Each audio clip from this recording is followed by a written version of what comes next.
Baik, bismillahirrahmanirrahim. Assalamualaikum warahmatullahi wabarakatuh. Alhamdulillahi wassalatu wassalamu ala rasulillahi wa ala alihi wa ashabihi wa mawala wa la hawla wa la quwata illa billah amma ba'du.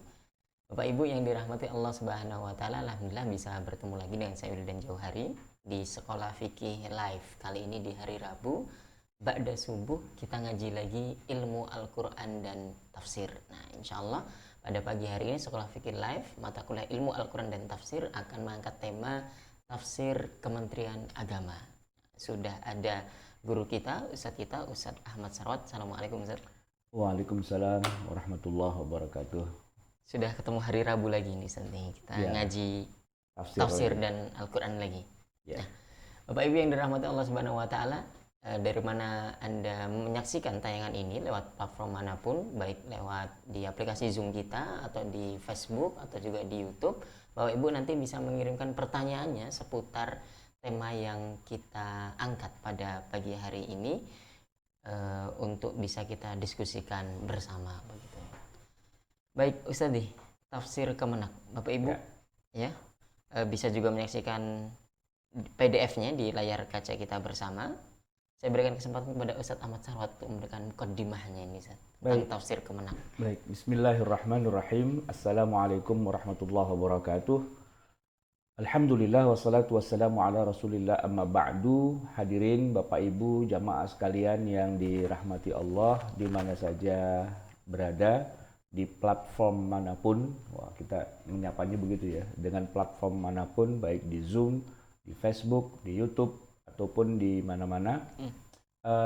Kajian kita pada pagi hari ini, Rabu 7 Oktober ya hari ini ya. Betul.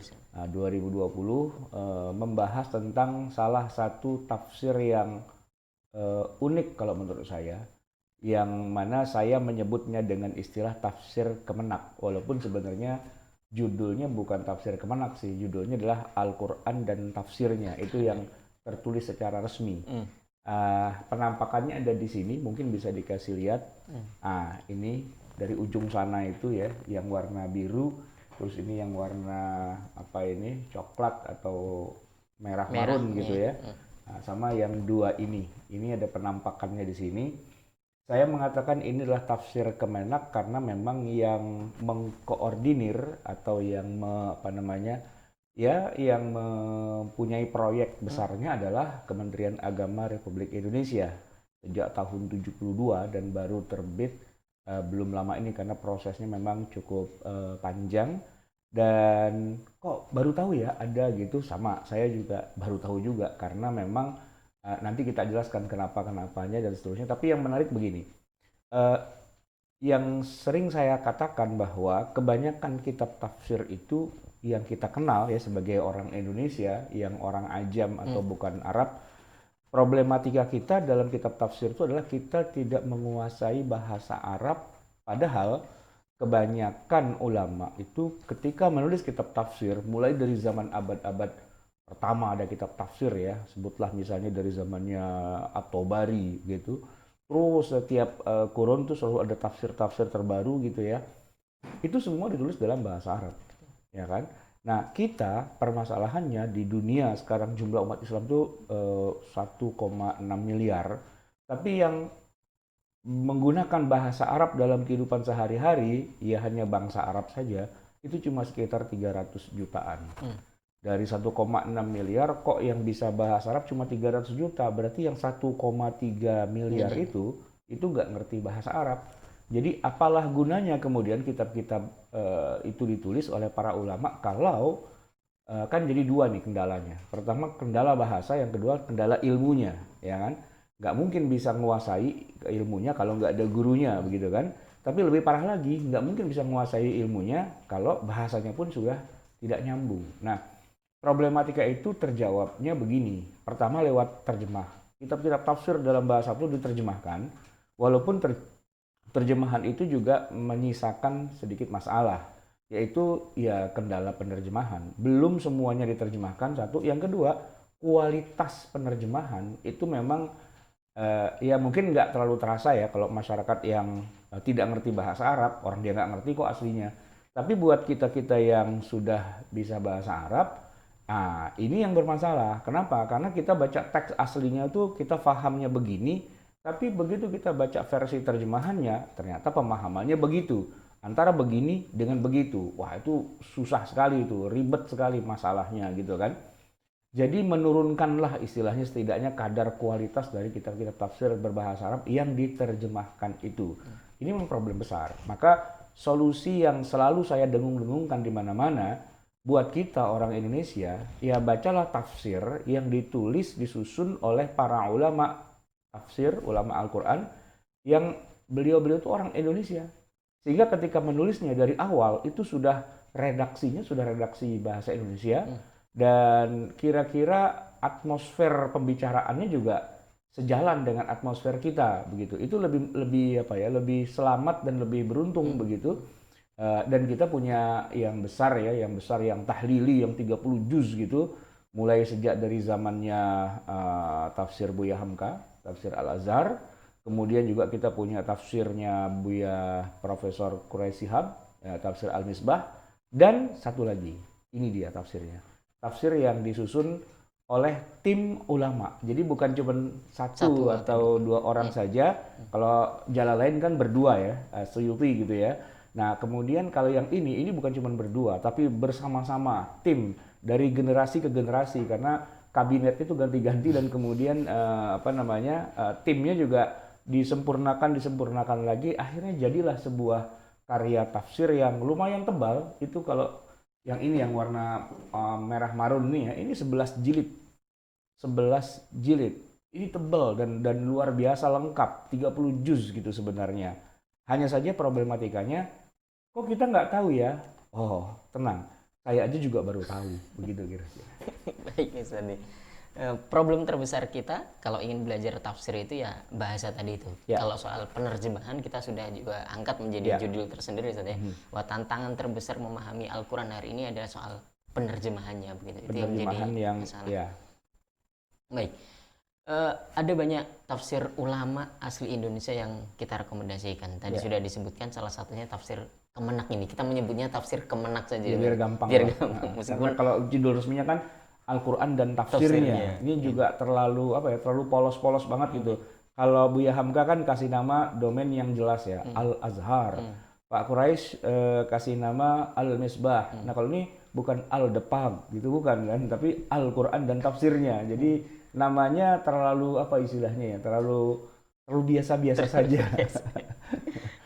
Jadi kita nisbatkan ke tim penyusunnya kira-kira gitu ya, atau yang punya proyeknya. Yang punya proyeknya adalah Kementerian Agama. Ya, sebagaimana kita sering menyebut tafsir Tobari gitu, tafsir Al-Qurtubi. Atau kita sudah terbiasa dengan terjemah Depak. Nah, kan kalau kita selama ini kan tahunya adalah Quran terjemah itu pasti Departemen Agama, ya kan? Quran terjemah, kita sering bilang begitu. Nah, sebenarnya ini ada Quran terjemah yang hanya menerjemahkan Quran saja, harfiah atau ya pokoknya terjemahan langsung begitulah ya.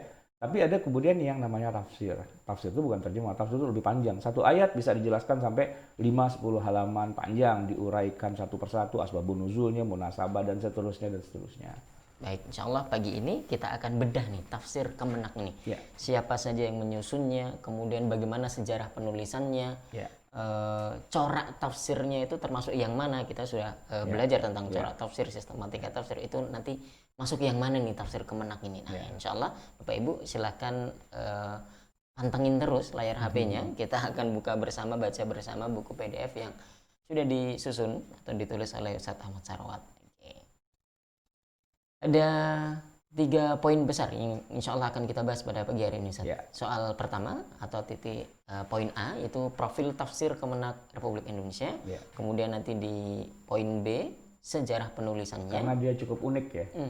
Dan sebagaimana pengakuan di mukaddimahnya gitu ya. Jadi nanti kita bahas juga kemarin. Yang terakhir kandungan tafsirnya. Kita langsung masuk ke poin yang A, profil tafsir Kemenak Republik Indonesia. Jadi buku PDF yang dipegang Ustadz Wildan ini menarik ya. Kalau di dalam daftar isinya diklik itu langsung lari. Yang kita mau gitu. Nabda bil qiraah insyaallah, Ustaz. Bismillahirrahmanirrahim. Sebenarnya tafsir karya ulama Indonesia cukup banyak, baik yang sifatnya tafsir ringkas atau ijmali ataupun juga yang sifatnya luas atau tahlili. Ya, setidaknya di masa kini kita mencatat ada 3 tafsir dengan metode tahlili lengkap 30 juz. Ada tafsir Al-Azhar karya Profesor Dr. Buya Hamka, kemudian tafsir Al-Misbah karya Profesor Quraish Shihab, dan satu lagi yang agak tersembunyi ini Dalam tanda petik dalam tanda kutip, yaitu Al-Quran dan tafsirnya yang diterbitkan oleh Kementerian Agama Republik Indonesia. Nah, ini kita baca profilnya yang pertama ya. Ini adalah karya bersama para ulama Al-Quran. Karya bersama. Oke. Yang membuat tafsir ini menjadi unik karena bukan karya perorangan, melainkan merupakan hasil kerja tim. Dan biasanya kerja tim itu susah. Biasanya susah. Saya pengalaman kalau bikin karya itu kayak tim gitu ya. Ujung-ujungnya sih yang bikin saya aja. Terus nanti timnya namanya tinggal dimasukin aja. Masih ingat nggak kalau kita lagi kuliah, terus dikasih tugas bikin makalah berdua gitu. Pasti yang bikin cuma satu, yang satu cuma modalin fotokopinya aja. Tidak merata. Nah, ini kok bisa berjalan nih luar biasa. Berarti timnya hebat ini, kompak ya. Oke. Yang membuat tafsir ini menjadi unik karena bukan karena perorangan tapi juga tim. Mereka adalah para ulama Al-Quran yang dikoordinasikan oleh Menteri Agama Republik Indonesia. Hal inilah yang membedakan tafsir ini dengan tafsir karya ulama Nusantara yang lainnya. Dalam proses penulisannya, tafsir ini mengalami perkembangan dan penyempurnaan dari waktu ke waktu. Ya. Jadi tidak sekali jadi begitu kira-kira. Panjang dan lama. Dan ya semua kitab tafsir pastinya begitu. Pasti begini. Hanya saja kan begini, kalau kitab tafsir itu prosesnya lama tapi dikerjakan oleh satu orang. Nah, kalau ini dikerjakan oleh tim dan timnya itu ya istilahnya bergonta-ganti atau bertambah terus anggotanya ya, dan wujudnya berubah gitu. Artinya ya kayak manusia gitu, lahir dari bayi dulu terus jadi anak kecil, jadi remaja, dewasa sampai bermetamorfosis menjadi seperti ini. Itu menarik juga kalau kita nanti baca sejarah pertumbuhannya ya. Baik. Yang kedua nih, 2 versi tafsir. Nah, apa yang dimaksud? Yang cukup menarik ternyata tafsir ini disusun dengan 2 versi, yaitu versi tafsir ijmali yang hanya terdiri dari 2 jilid dan versi tahlili yang terdiri dari 10 jilid. Ya, ini dia penampakannya, mungkin bisa dikasih lihat. Ini yang saya bilang ada 2 jilid ini ya.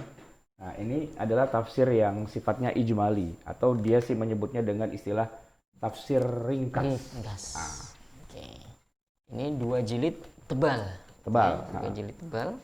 Nah, isinya ya tafsir juga. Jadi kalau kita nggak mau yang belenak, kok belenak istilahnya, yang terlalu banyak 11 jilid ya.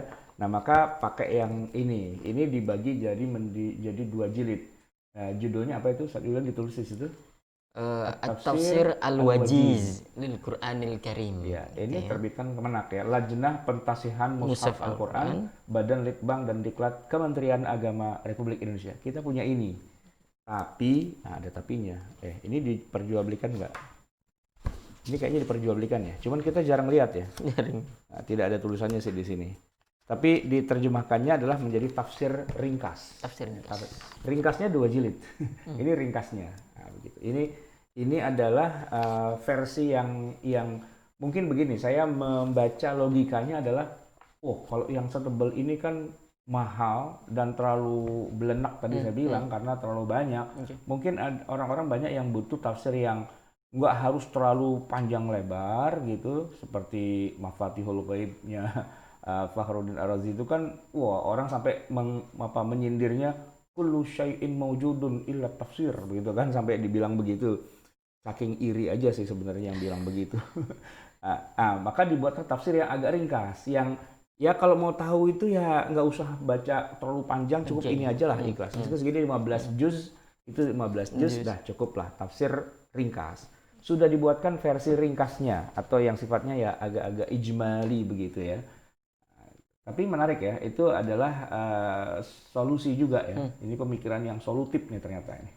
Karena dibuat dengan 2 versi. Ada versi yang gedenya, yang tahlili, yang luar biasa banyaknya begitu. Dan ada yang cuma 2 jilid saja. Itu idenya pastinya unik ya, karena memang bisa mengadaptasi kebutuhan masyarakat. Ya, mengakomodir semua kebutuhan masyarakat. Kita tinggal lihat nih, kebutuhan kita. Kita ini orang awam yang pengen cepat saja baca tafsir begitu.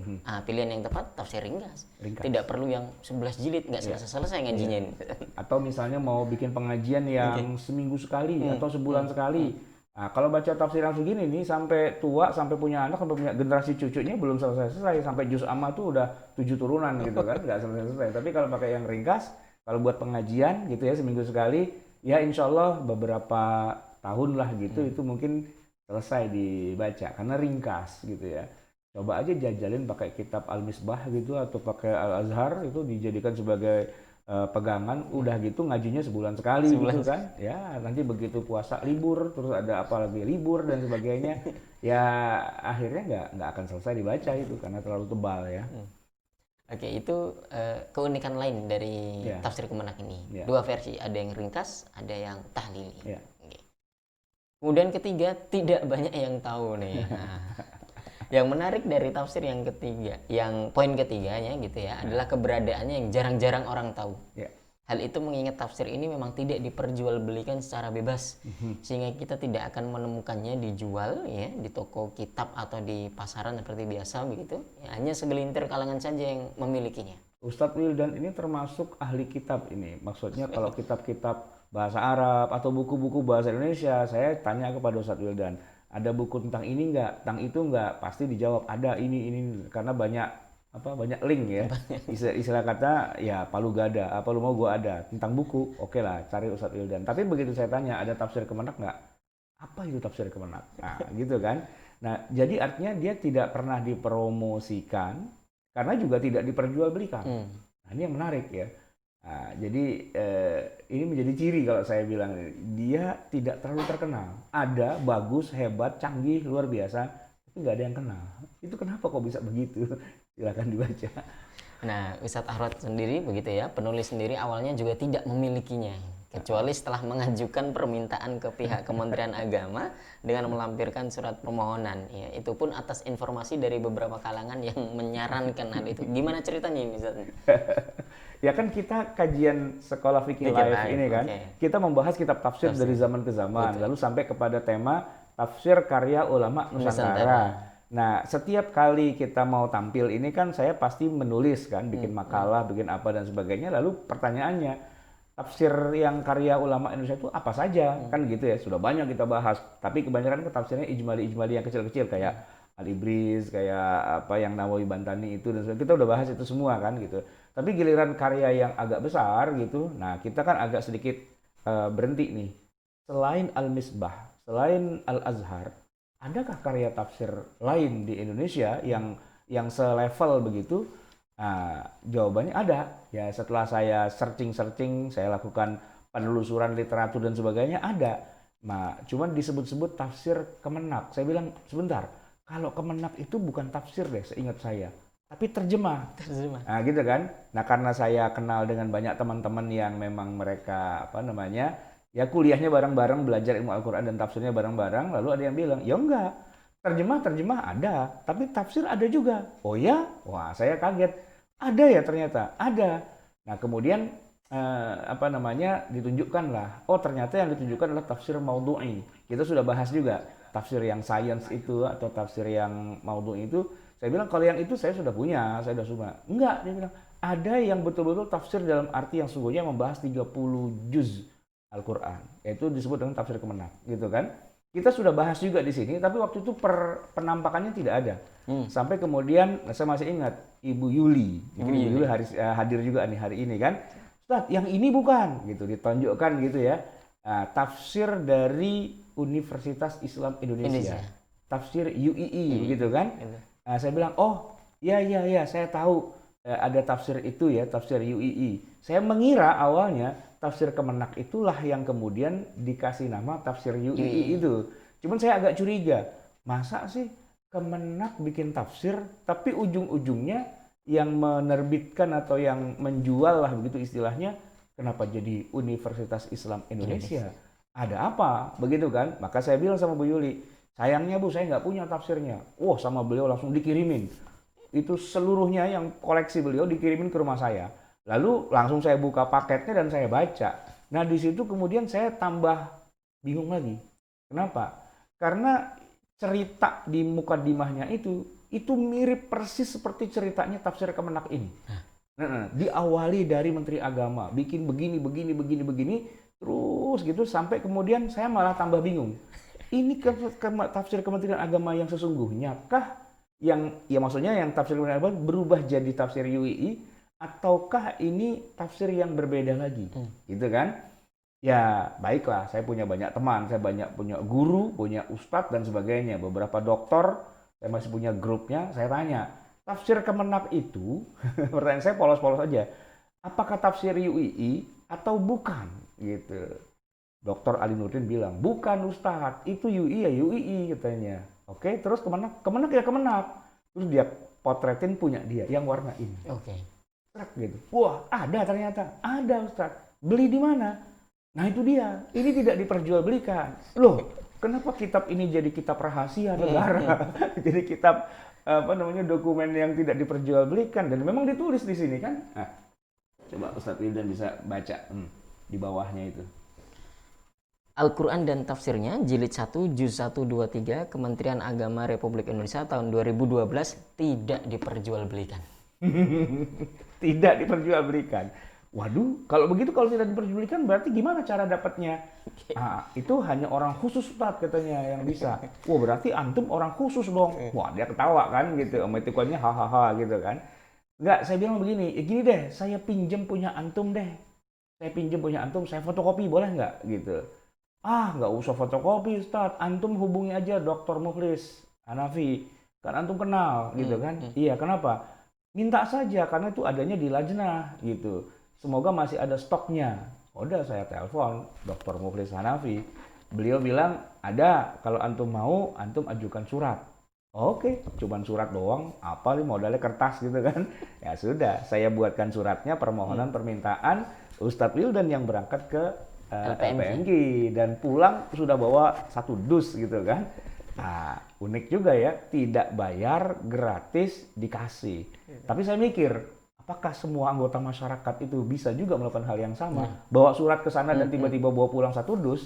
Saya pikir enggak juga. Mungkin karena saya kenal baik saja dengan Dr. Mukhlis Hanafi, dalam hal ini kita belum ucapin terima kasih ya atas pemberian dan hadiahnya.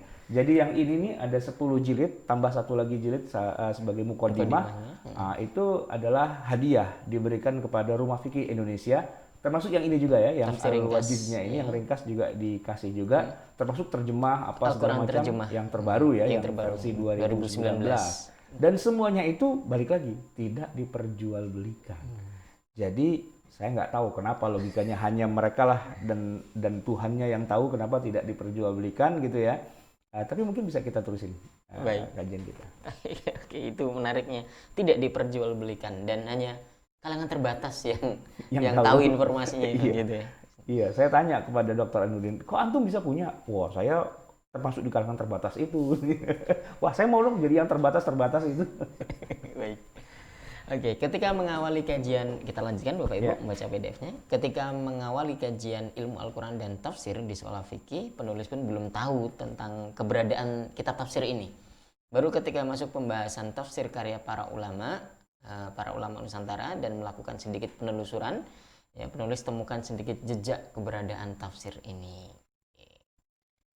Tadi soal sudah sama kerancuan antara tafsir UII dan yang tafsir Kemenak ini saja. Kita bahas poin yang berikutnya, tafsir maudhu'i. Di luar tafsir yang lengkap 30 juz, Kementerian Agama Republik Indonesia juga menerbitkan beberapa tafsir lainnya, yaitu dari genre tafsir maudhu'i atau tafsir tematik. Ya, ada yang terkait dengan sains khusus gitu, ada juga yang tematik secara umum. Kita sudah pernah bahas juga, mungkin nanti dilihat rekaman-rekaman kita sebelumnya. Ya. Oke, kita pindah ke sejarah penulisan. Sejarah penulisannya ini sampai 11 jilid, sampai dibentuk tim ini dari tahun kapan kira-kira dan selesai tahun berapa gitu ya. Pertama, Dewan Penyelenggara Pentafsir Al-Quran. Untuk menghadirkan Al-Quran dan tafsirnya, Menteri Agama pada tahun 1972 membentuk tim penyusun yang disebut Dewan Penyelenggara Pentafsir Al-Quran.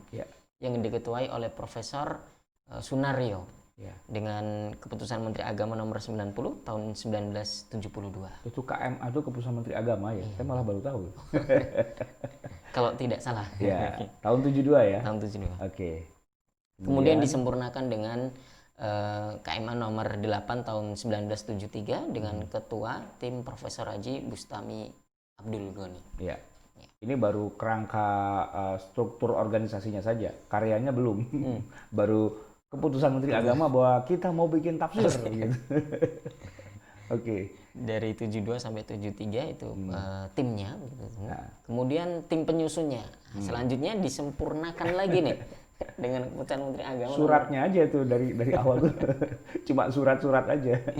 Nomor 30 tahun 1910 dengan ketua tim beda lagi, ketuanya Profesor Kiai Haji Ibrahim Hussein. Nah, antum bisa bayangkan dari tahun 72 bikin surat, tahun 73 suratnya disempurnakan, terus bikin surat lagi tahun 80. Itu kan nunggu 8 tahun baru surat-surat aja itu, ya kan?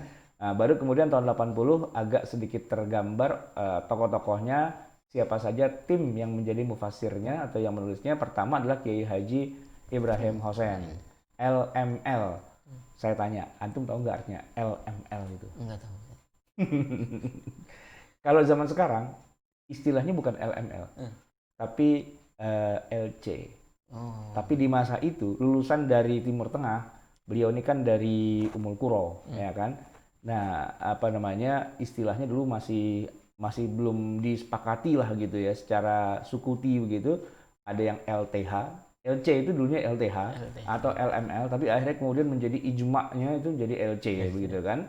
Nah, beliau adalah ketua merangkap anggota. Nah, Pak Ibrahim Hussein ini memang fenomenal. Beliau bukan hanya sekedar ketua tim penyusun tafsir Kemenak, tapi beliau juga adalah pendiri dari kampus kita, Institut Ilmu Al-Quran, dan juga kampus sebelumnya yang abangnya, yang duluan lahir, Perguruan Tinggi Ilmu Al-Quran, PTIQ dan IIQ. Itu fenomenal sekali gitu kan. Dan satu lagi, beliau adalah Ketua Majelis Ulama Indonesia. Jadi Kiai Haji Ibrahim Hussein ini fenomenal, mencetuskan atau memimpin tim penulis tafsir Kemenak, ya kan, satu. Kemudian mendirikan Perguruan Tinggi Ilmu Al-Quran, khusus yang laki-laki, PTIQ. Dan kemudian untuk yang perempuan, IIQ, Institut Ilmu Al-Quran. Dan yang kemudian juga beliau adalah Ketua Majelis Ulama Indonesia. Setelah sebelumnya dulu ada Profesor Buya Hamka. Nah, kemudian berikutnya adalah Kiai Haji Ibrahim Hussein. Kita kalau baca fatwa-fatwa Majelis Ulama Indonesia yang sudah ada sejak tahun 70-an atau 80-an, itu rata-rata yang tanda tangan itu bukan Ma'ruf Amin. Kalau Ma'ruf Amin kan udah sekarang ya kan. Tapi kalau masa itu adalah Kiai Haji Ibrahim Hussein gitu. Jadi ini tokoh fenomenal ya, lahul Fatihah, dan banyak kali karya beliau dan arti jasa-jasa beliau, termasuk salah satunya adalah penulisan tafsir Kementerian Agama ini. Baik. Ada Profesor Ibrahim Hussein, kemudian ada juga Kiai Haji Syukri Ghazali. Nah, ini ulama besar di zamannya ya. Wakil ketua dan merangkap anggota. Oke. Itu nama-nama besar semua, cuman anak-anak kita hari ini pada nggak kenal. Ya, termasuk saya juga jarang. Iya, antum anak sekarang masalahnya, antum anak milenial. Tapi kalau yang hidup di tahun 80-an pasti kenal nih tokoh-tokoh besar gitu ya. Profesor Haji Bustami Agani, Profesor Kiai Yahya Mukhtar Yahya, Dr. Andes Kamal Mukhtar, nah Profesor Kiai Anwar Musaddad, ada di situ namanya. Itu orang besar itu di Garut ya. Ya tentu beliau-beliau sekarang sudah tidak ada, tapi Kiai Anwar Musaddad itu terkenal sekali di masanya. Bapak saya, orang-orang tua saya tuh ya belajar berguru mengaji kepada kiai-kiai besar di zaman itu, salah satunya adalah Profesor Anwar Musaddad. Saya sekarang ini ngisi pengajian tiap rutin malam Rabu itu di Masjid Darul Muqarrabin RPI ya. Itu tempat dulu bapak saya ngajar juga, dan kiai besarnya setahun sekali kalau ada maulid itu ngundang dari Garut Kiai Anwar Musaddad gitu ya. Kemudian ada Kiai Haji Sapari, kemudian Profesor Salim Fahri, Kiai Mukhtar Lutfi Ansori. Nomor 11. Ini kalau yang seumuran saya pasti kenal ini. Dr. JS Badudu, Yus Badudu. Tahu nggak siapa? Nggak tahu, Ustaz. Itu dulu zaman saya masih kecil di SD, itu ada acara di TVRI pembinaan bahasa Indonesia. Jadi kalau bahasa Indonesia ini kita udah baku dan benar belum dan sebagainya, itu ada acara pembinaan bahasa Indonesia. Yus Badudu, wah itu luar biasa gitu. Jadi kita apa-apa, wah bahasa Indonesiamu nggak bener, tanya dong sama Yus Badudu, gitu. Jadi dia beliau tuh tim tim Kementerian Agama juga dalam hal ini ketika tafsir ditulis dalam bahasa Indonesia. Nah, orang ahli bahasanya adalah Pak Yus Badudu itu. Dan sampai hari ini masih ada Ibu Dora. Ibu Dora juga tim dari Dewan apa namanya Dewan Pusat Bahasa ya Pak istilahnya gitu yang kemudian apa namanya ya meluruskan kalau ada ejaan atau istilah-istilah yang kurang tepat dan sebagainya karena rupanya menerjemah itu bukan sesuatu yang mudah ya karena kita harus menguasai bahasa Arab aslinya dan juga menguasai bahasa Bahasa Indonesia. Indonesia. Kebanyakan kita anak-anak Lipia nih misalnya kalau bahasa Arab hebat lah tapi begitu disuruh terjemahin ke bahasa Indonesia muter-muter dia karena nggak ketemu padanan kata yang pas dengan cocok ya maka ahli bahasa. Kemudian ada Haji Amin Nasir, kemudian ada Haji Aziz Dharma Wijaya, Kiai Haji M. Nur Asyik MA, Kiai Haji A. Razak ya sebagai anggota. Ada 15 tokoh. Ya memang namanya kalau hari ini tidak terkenal gitu ya, tidak terkenal. Tapi mereka adalah orang-orang yang luar biasa yang sudah menorehkan jasa ilmu mereka untuk bisa lahirnya tafsir yang menjadi kebanggaan umat Islam Indonesia karena ini adalah tafsir yang dikoordinir atau dimotori oleh lembaga tinggi negara yaitu Kementerian Agama Republik Indonesia. Kehadiran tafsir Al-Quran Departemen Agama ini pada awalnya tidak secara utuh dalam 30 juz tetapi bertahap. Ya. Oke. Selanjutnya pencetakan pertama itu tahun 1975. Ya. Pencetakan pertama kali dilakukan tahun 1975 berupa jilid 1 yang memuat juz 1 sampai dengan juz 3. Cuma 3 juz aja ya. Kemudian nyusul jilid-jilid selanjutnya pada tahun berikutnya. 70 berarti tadi mulai tahun 72 kemudian ya dicetak. Sudah mulai ada 1-2 begitu tapi baru ya bayangkan dari 30 juz cuman dicetak cuman 3 juz ya, cuman 1 jilid gitu kan. Berarti memang itu memang masih panjang perjalanannya. Maka barangkali ya saya nggak tahu ya, mungkin yang tahu sejarahnya barangkali kemudian ini tim ini diperkuat lagi biar pokoknya sampai selesai lah karena biar bagaimanapun karya yang paling baik itulah karya yang selesai. Dikerjakan.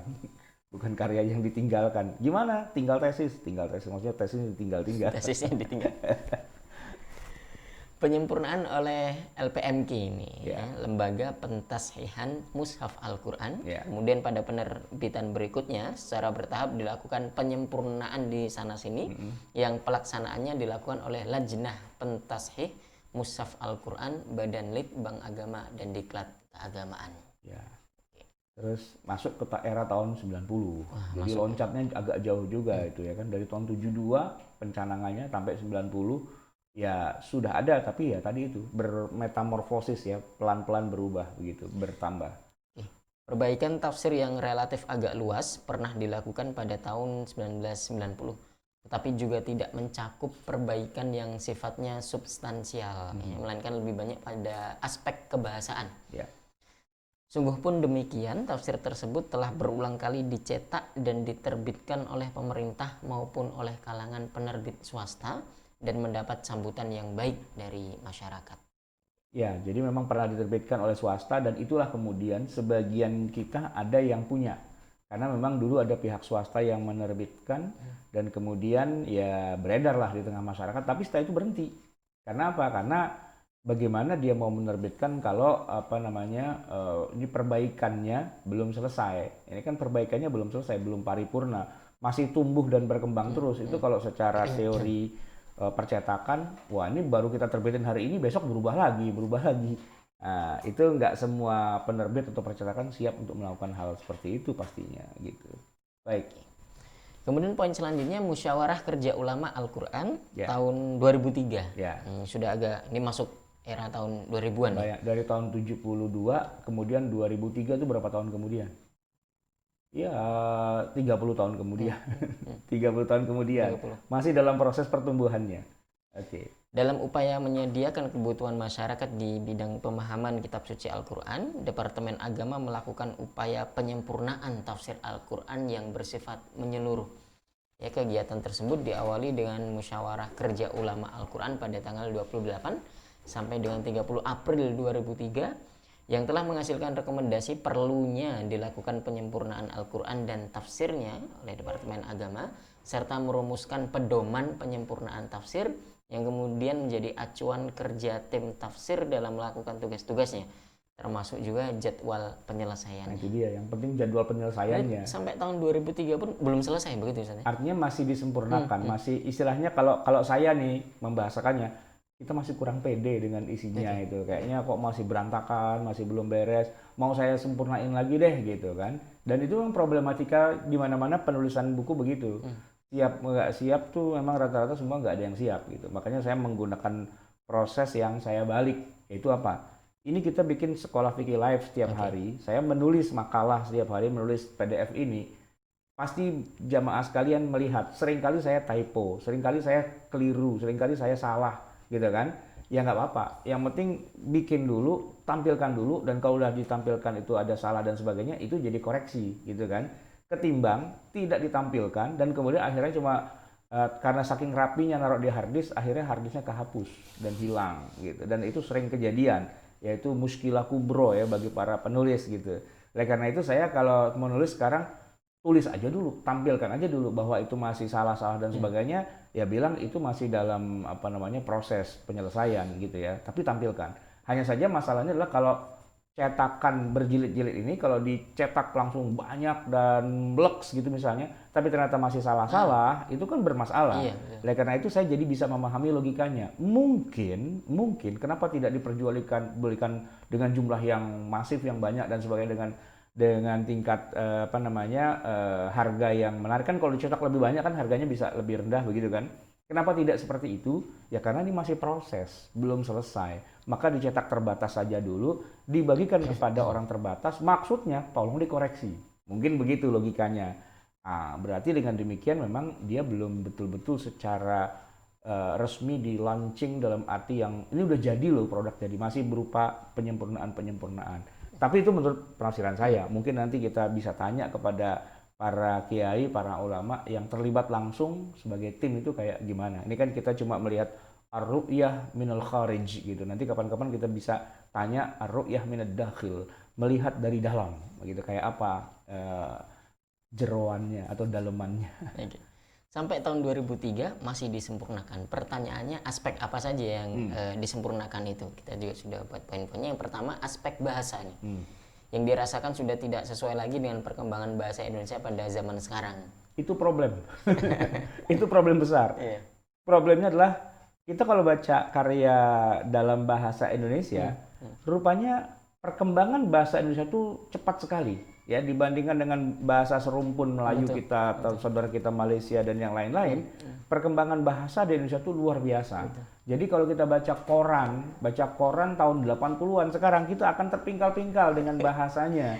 Apalagi koran yang tahun 45. Wah, itu lebih parah lagi itu, bahasanya lebih kacau lagi. Sama-sama bahasa Indonesia. Jadi yang dulu disumpah-sumpahin oleh Sumpah Pemuda itu kan kami gimana? Berbahasa satu, bahasa Indonesia. Tapi yang dimaksudkan bahasa Indonesia di zaman era Sumpah Pemuda tahun 28 itu kalau kita yang dengerin sekarang, kita akan terbahak-bahak itu. Begitu.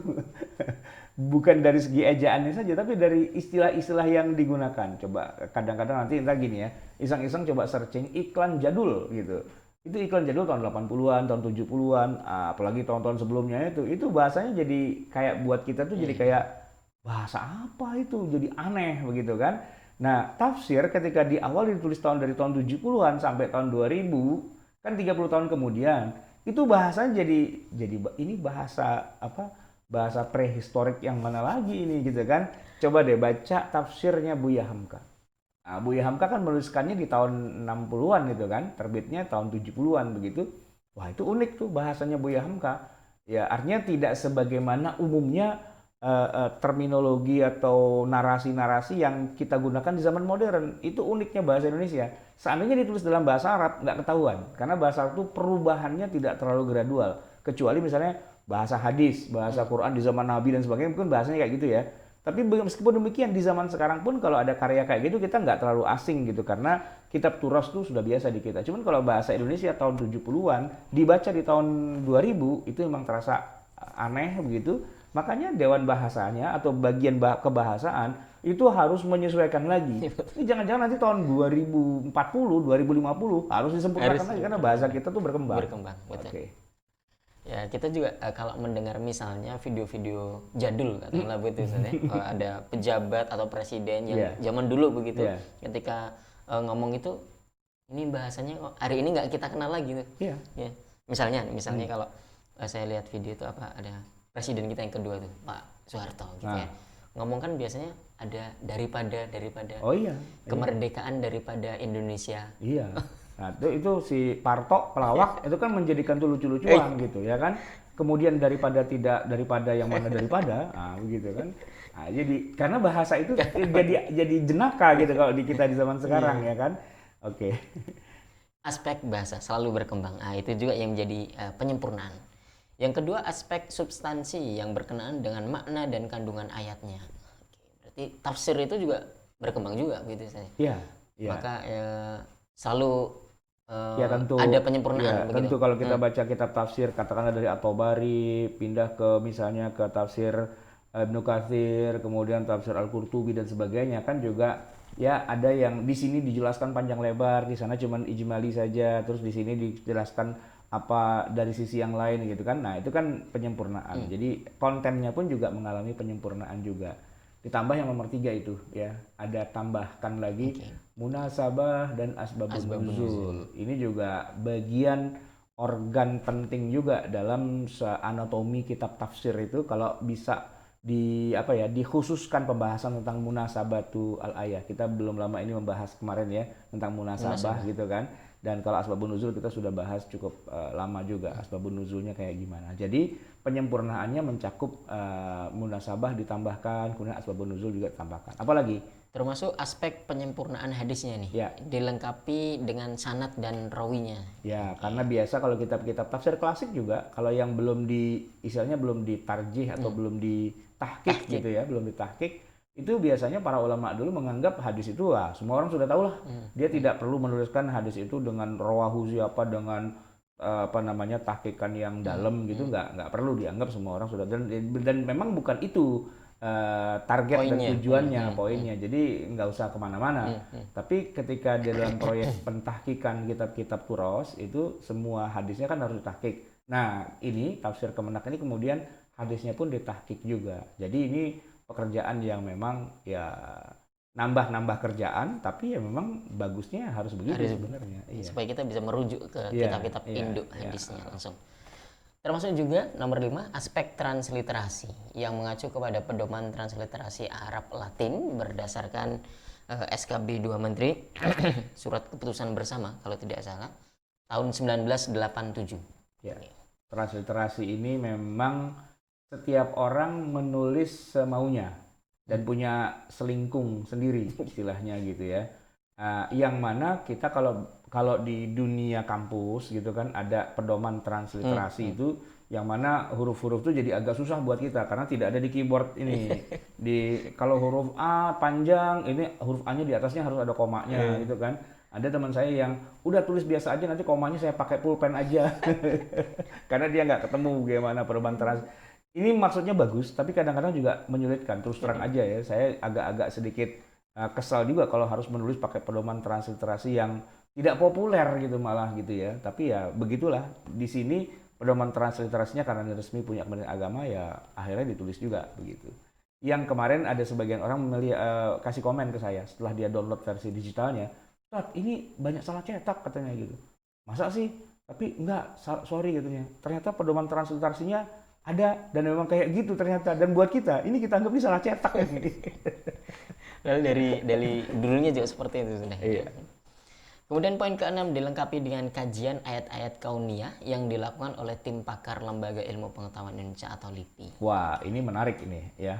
Jadi karena emang dia tim sih ya, dikerjakan oleh tim, maka untuk ayat-ayat yang sifatnya kauniyah dan cukup banyak ayat-ayat sains itu sampai 700-an ayat lebih gitu ya. Nah, itu menerjemahkan atau menafsirkannya tidak asal nerjemah, tidak asal nafsirkan. Harus mereka yang pakar di bidangnya.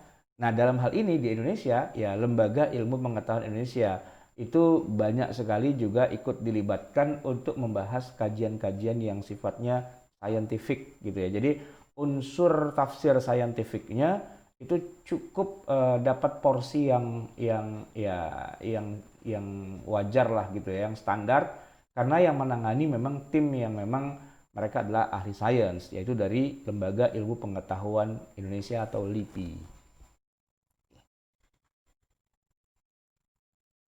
Baik, poin berikutnya teks ayat Al-Quran menggunakan Rasm Utsmani. Wah, Diambil dari mushaf Al-Quran standar yang ditulis ulang. nah ini juga kelebihannya ya. Jadi sudah masuk kepada Rasam Utsmani. Ya itu tadi, karena ini dikerjakan oleh tim dan di dalam tim itu banyak ahli, pakar di bidangnya masing-masing. Ada orang yang ahli di bidang rasam gitu kan, ahli di bidang apa namanya qiraah, ahli di bidang sains dan sebagainya. Ya akhirnya semua berpadu menjadi harmoni. Saya mengatakan bahwa ini ibaratnya kalau genre musik ini adalah musik yang serius. Mozart gitu, Beethoven gitu. Jadi yang mana itu yang nyanyi atau yang mainkan alat musik itu orkestra segede-gede gaban gitu kan, itu pada pakai jas semua dan semuanya itu adalah orang-orang yang betul-betul menguasai. Nggak seperti The Beatles gitu yang gedebak-gedebuk gitu.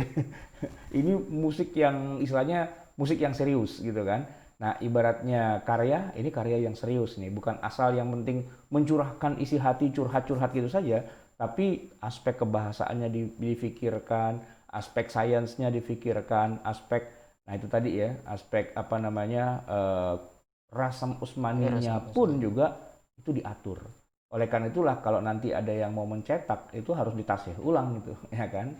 Baik. Poin ke-8, terjemah Al-Quran menggunakan Al-Quran dan terjemahnya Departemen Agama yang disempurnakan. Ya.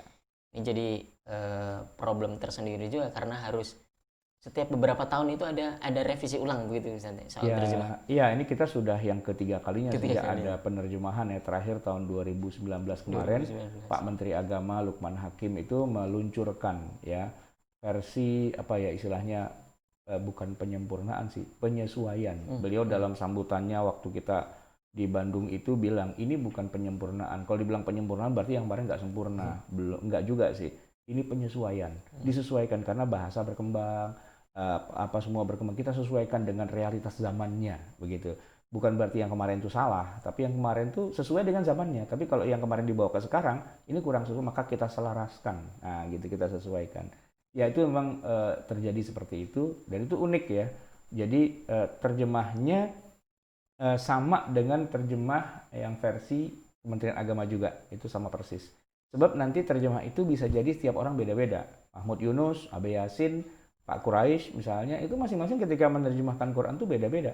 Pak Quraisy sendiri itu beliau punya terjemah Quran sendiri yang tidak sama dengan Quran Kemenak karena beliau punya prinsip-prinsip yang istilahnya sangat diperhatikan gitu ya.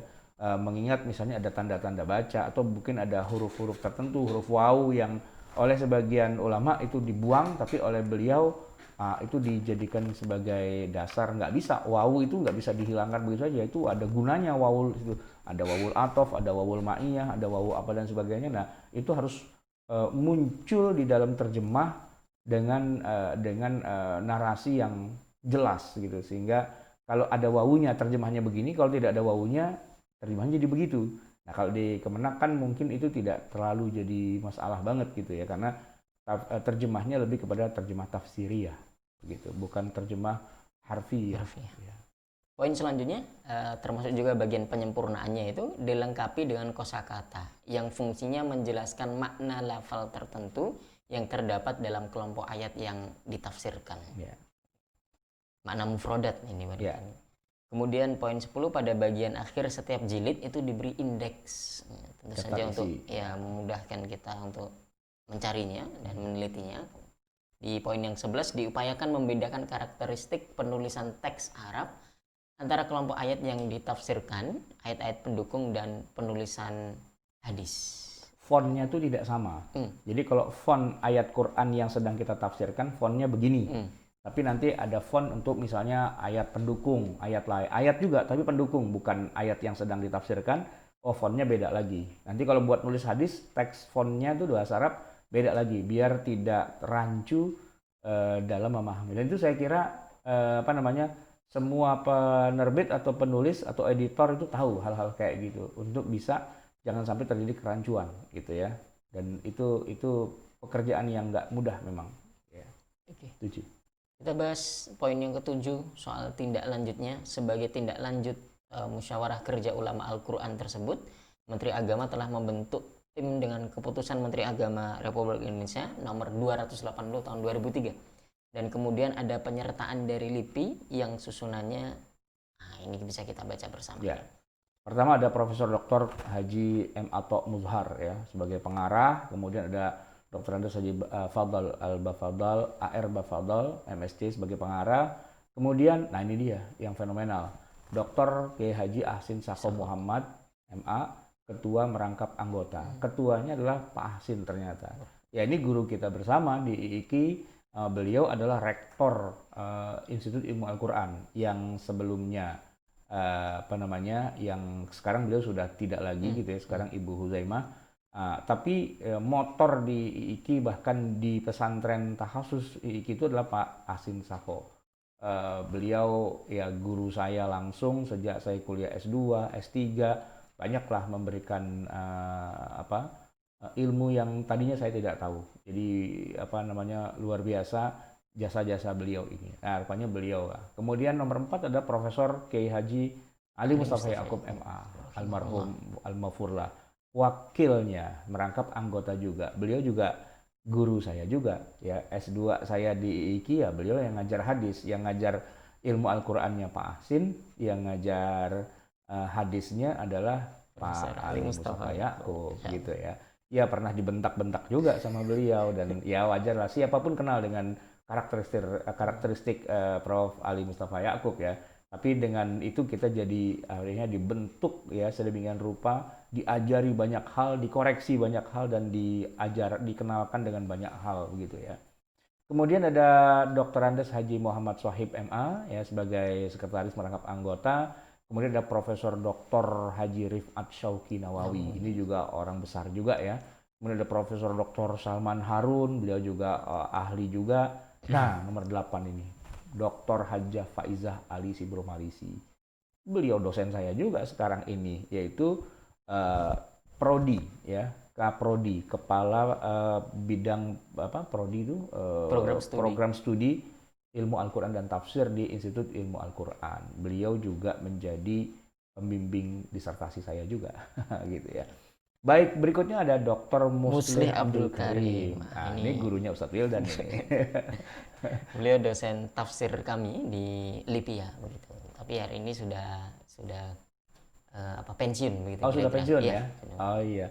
Dan ngajar di saya juga. Dr. Muslih ini ngajar juga di Institut Ilmu Al-Quran ya. Saya masih ingat beliau ngajar corak tafsir. Wah, begitu. Kemudian ada Dr. Ali Audah, ini juga orang-orang luar biasa semua ini. Kemudian ada Dr. Haji Muhammad Hisham anggota. Kemudian, nah ini dia, ini gurunya Ustadz Wildan nih, Profesor Dr. Hajjah Huzaimah Teyanggo. Wah, ini sekarang menjadi rektor Institut Ilmu Al-Quran dan guru besar di IIKI gitu ya, ketua Komisi Fatwa Majelis Ulama Indonesia. Gitu. Jadi jangan main-main dengan tafsir Kementerian Agama. Ini isinya orang alim semua, orang penting semua, orang yang bisa mengharu biru lah wajah tafsir di Indonesia ya mereka ini gitu ya. Siapa lagi itu? Ada Profesor Dr. Salim Umar ya. Saya tidak secara pribadi langsung kenal sih, tapi memang mereka orang-orang besar semua. Kemudian ada Dr. Andes Sibli Sarjaja, kemudian Dr. Andes Mazmur Sya'roni sebagai anggota, Dr. Andes Haji Syatibi Aha sebagai anggota. Ada 16 ya timnya. Nah, kemudian tim tersebut didukung oleh Menteri Agama selaku pembina, kemudian pembinanya yang lain tuh lihat Kiai Haji Sahal Mahfuz, ya kemudian Profesor Kiai Aliyafi, kemudian Profesor Dr. Asmuni Abdurrahman, kemudian Kamal Mukhtar, Syafi'i Hazami almarhum. Wah, ini Kiai Betawi. Top banget nih Kiai Syafi'i Hazami. Begawannya Kiai Betawi. Orang Betawi ngaku Betawi kalau nggak kenal guru Syafi'i Hazami itu jangan ngaku Betawi lah, malu-maluin aja gitu kan. Betawi. Gitu. Nah, kemudian ada penasehatnya, ada Pak Quraisy juga, ada Prof. Agil Said Munawar gitu kan. Ini guru-guru kita semua, gitu. Karya-karya mereka itu ya jadi tafsir Kemenak. Gimana kita bilang, wah Kemenak sekuler, Kemenak liberal, Kemenak apalah gitu-gitu semua. Enggak. Ya ini jangan kebawa-bawa dengan apa namanya hurufat dan tahayul versi media sosial gitu ya. Ini adalah karya-karya para ulama Nusantara yang real hari ini. Mereka itu adalah the living legend. Tahu the living legend? Sudah jadi legenda, tapi masih hidup orangnya. Itu kalau dalam dunia dangdut itu Bang Haji Rhoma Irama. Wah, gitu. Siapa yang nggak kenal Rhoma Irama gitu kan? Jangan bilang Rhoma Irama nggak ngerti dangdut. Wah, justru pencipta kata dangdut itu adalah Haji Rhoma Irama. Nah, itu ada lagunya, ada asbabun nuzulnya itu. Ada dalam salah satu syairnya itu menyebutkan begini. Dangdut suara gendang rasa ingin berdendang. Nah, dari kata dangdut itu orang menyebutnya dangdut. Sebelum ada istilah dari Oma itu namanya bukan dangdut, namanya orkes Melayu, OM gitu kan. Dulu Soneta Group itu namanya OM Soneta gitu kan. Nah, sekarang berubah namanya jadi dangdut, yaitu legenda besar itu. Nah, begitu juga tafsir Kementerian Agama. Ini orang-orang besar semua, orang yang ya semua orang di Indonesia berguru kepada beliau dan beliau-beliau ngumpul semua dan kemudian menyusun tafsir ini. Gimana nggak canggih ini tafsir, ya kan? Dan Pak Quraisy ikut juga di sini. Ya walaupun tidak menulis secara langsung, karena mungkin beliau jauh lebih senior ya. Jadi tapi kalau ya, di sini posisinya konsultan ahli atau konsultan narasumber. ahli. Iya, jadi beliau diundang, dimintai pendapatnya dan sebagainya kan. Artinya ini kerja jamaah lah gitu, kerja kolektif gitu. Dan ini luar biasa. Ini sebuah simfoni, sebuah harmoni. Ya kan, semua unsur tuh masuk di situ. Ya kullu syai'in maujudun gitu ya. Dan unsurnya penting semua begitu. Jadi sangat rugi kita kalau nggak punya tafsir ini sebenarnya. Tapi balik lagi, kenapa nggak dijual ya? Itu jadi pertanyaan besar. Tapi sudah terjawab ya kenapa nggak dijual. Karena masih dalam penyempurnaan. Itu yang saya kira. Tapi kalau sekarang bagaimana? Ya sekarang sudah sempurna sih. Tapi kok belum dijual? Nah itu dia masalahnya. Ijtihad kolektif, sebagaimana kita tahu kalau ijtihadnya kolektif itu ya akan meminimalisir kesalahan gitu. Betul. Karena yang memikirkan banyak ahli ya, sehingga bisa saling mengoreksi begitu. Ya walaupun jadi lama, karena kan dikoreksi melulu, akhirnya kan nggak selesai-selesai, ya wajar lah. Okay. Kita bahas selanjutnya sejarahnya, yaitu target setahun 6 juz ini. Nah, ditargetkan setiap tahun tim ini dapat menyelesaikan 6 juz. Sehingga diharapkan akan selesai seluruhnya pada tahun 2007. Ya, pada tahun 2007, tim tafsir telah menyelesaikan kajian dan pembahasan juz 1 sampai dengan 30 yang hasilnya diterbitkan secara bertahap. Ya. Nah, ini ada tahun 2004 itu diterbitkan juz 1 sampai 6. Ya. Kemudian 2005 itu 7 sampai juz 12. Ya. Kemudian 2006 setahun kemudian diterbitkan juz 13 sampai 18. Pada tahun 2007 itu diterbitkan juz 19 sampai 24. Iya. Ya 2008 dan seterusnya itu belum ada catatannya di situ mungkin ya. Tapi yang jelas kita sudah 30 juz sekarang. Oke. Kemudian ini menariknya, dicetak terbatas nih. Setiap cetak perdana sengaja dilakukan dalam jumlah yang terbatas untuk disosialisasikan agar mendapat masukan dari berbagai pihak untuk penyempurnaan selanjutnya. Nah, ini. Dengan demikian kehadiran terbitan perdana itu terbuka untuk penyempurnaan pada tahun berikutnya. Ya ini kira-kira karakternya kayak turunnya Quran juga di zaman Nabi kan begitu ya. Turun sedikit-sedikit gitu kan, turun sedikit-sedikit, lalu nanti ayatnya tuh disempurnakan dalam arti ada nasakh, ada mansukh, ada macam-macam gitu ya. Sampai kemudian nanti disusun pada akhirnya di zaman Khalifah Abu Bakar As-Siddiq itu sudah 30 juz yang urut tertib sesuai dengan urutan surat dan ayat. Kemudian selanjutnya Musyawarah Kerja Ulama Al-Quran tahun 2005. Nah, ini serangkaian muker sejarah ya. Ya, muker nas ulama tahun 2005 itu maraton, 2005-2006 terus tuh bisa kita lihat catatannya itu. Mei 2005 di Palembang, ya September 2005 di Surabaya, Mei 2006 di Jogja, Mei 2007 di Gorontalo, Mei berikutnya lagi tuh di mana itu saya nggak ada catatannya. Oke. Dengan tujuan apa? Untuk memperoleh saran-saran dan merevisi. Jadi direvisi lagi. Pokoknya ya bukan pekerjaan yang mudah itu untuk melakukan penyempurnaan atau finishing gitu ya. Oke, sekarang kita bicara kandungan tafsirnya. Kandungan tafsirnya. Kita masuk poin yang terakhir pada pagi hari ini soal kandungan tafsirnya ini. Tadi kita bahas di awal ini kalau tafsir Kemenak ini termasuk corak apa begitu ya. Genrenya apa nih? Ya, yang pertama tafsir tahlili. Ya. Diklasifikasikan dari genrenya, tafsir ini termasuk tafsir tahlili, yaitu tafsir yang mengupas ayat-ayat Al-Quran secara keseluruhan dari mulai surat pertama yaitu Al-Fatihah sampai surat terakhir, surat ke 114 yaitu surat An-Nas. Ya. Jadi tahlili ya, diuraikan ayat Panjang per lebar. ayat, panjang lebar, ayat per ayat, kata per kata, bahkan urut lengkap dari Al-Fatihah sampai An-Nas. Nah, nanti bedanya dengan yang maudhu'i gimana? Maudhu'i itu menafsirkan tidak lengkap. Hanya tema-tema tertentu saja. Tapi kalau tahlili berarti seluruhnya. Ini bukan pekerjaan yang mudah ya. Dan orang harus berpikir 10 kali sebelum melangkah mau menafsirkan secara tahlili atau maudhu'i gitu. Kebanyakan sih larinya ke maudhu'i. Tema-tema yang sekiranya lagi rame apa nih? Nah, dipilih-pilih gitu kan. Tapi kalau ini nggak ada tema yang dipilih. Semua diurutkan sesuai dengan tartib nuzuli. Oke. Tidak dilewatkan suatu ayat kecuali satu persatu dikupas. Bahkan yang unik sudah diklasifikasi berdasarkan pointer-pointer seperti asbabun nuzul, munasabah, penjelasan tafsir dari para ulama, hadis-hadis Nabi yang terkait, bahkan juga termasuk dari penjelasan sisi sains gitu ya. Oke. Penampakan. Dari segi penampakannya, tafsir ini terbit dalam bentuk 11 jilid tebal. Ini dia, yang warna merah marun ini ya. 11 jilid itu, jilid pertama adalah mukadimahnya saja. Isinya ilmu Al-Quran dan tafsir gitu kan. Ada tentang nasakh mansukh, tentang apalah macam-macam semua. Asbabun nuzul. Nah, kemudian yang itu kan yang pertama. Nah, kemudian yang kedua sampai yang ke-11 itu berarti 10 jilid, itu masing-masingnya satu jilidnya ini 3 juz. 3 juz. Satu jilid ini 3 juz. Ya. Ini saya pegang jilid yang pertama, juz 1, 2, dan 3. Ya.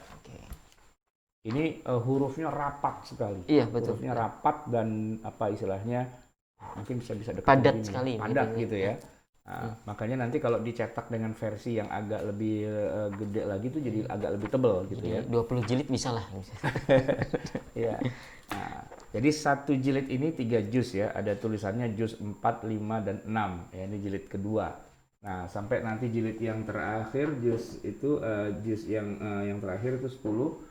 Itu juz yang 28, 29, dan 30 gitu. Ini dari segi penampakannya. Oke. Jilid 1 pendahuluan, jilid 2 juz 1, 2, 3, 3, 4, 5, 6 dan seterusnya sampai jilid ke-11 juz 28, 29 dan 30. Nah, itu dia tuh. Kalau mau lebih lihat lagi tuh, nah kayak gitu kira-kira. Ya, ini ada di sini juga, tapi itu lebih close up ya. Okay. Al-Qur'an dan tafsirnya. 11 jilid. Mantap.